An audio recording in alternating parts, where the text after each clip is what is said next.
Hindi cinema के पहले show में राज कपूर ने डिम्पल कपाड़िया को एक पार्टी में देखा और तभी ये फैसला कर लिया था कि वो इस लड़की को लेकर फिल्म जरूर बनाएंगे। डिम्पल के लिए वो वक्त भी आया जब राज कपूर ने अपने बेटे ऋषि कपूर के अपोजिट डिम्पल कपाड़िया को फिल्म बॉबी में साइन किया और फिल्म की शूटिंग शुरू कर दी।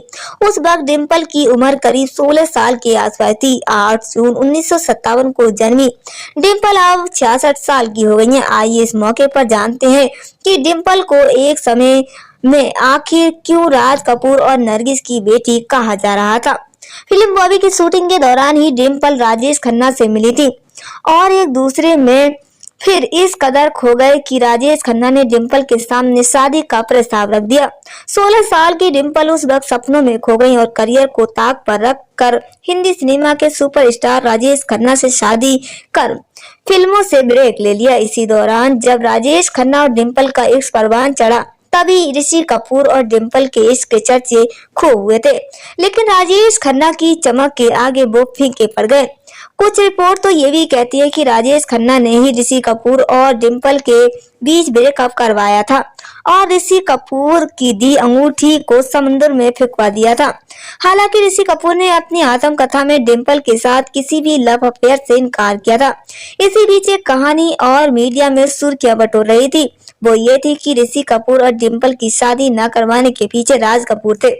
वो नहीं चाहते थे कि डिम्पल की शादी उनके बेटे ऋषि कपूर से हो, क्योंकि डिम्पल उनकी और नरगिस की बेटी है। उस वक्त मीडिया में ये खबरें खूब चटकारे लेकर छापी जा रही थी। डिम्पल राज कपूर और नरगिस की बेटी है। इसके पीछे का तर्क ये थी कि डिम्पल की शक्ल नरगिस से काफी मिलती जुलती है। तो क्या सोनाक्षी सिन्हा भी रीना रॉय की बेटी है? उनकी शक्ल भी रीना से मिलती है। इसे उस वक्त येलो जर्नलिज्म का नाम दिया गया था। एक बार इसे लेकर एक्ट्रेस नरगिस से सवाल भी पूछा गया था, जिसका करारा जवाब नरगिस ने दिया था।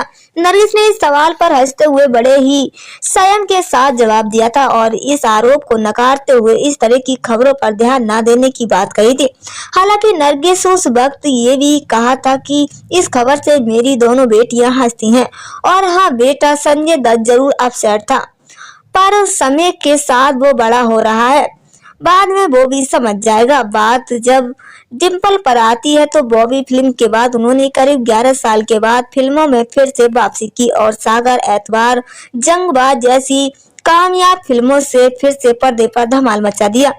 डिम्पल की हाल में ही वेब सीरीज सास बहू और फ्लेमिंगो रिलीज हुई थी। इससे पहले वो पठान और तू झूठी मैं मक्कार में नजर आई थी।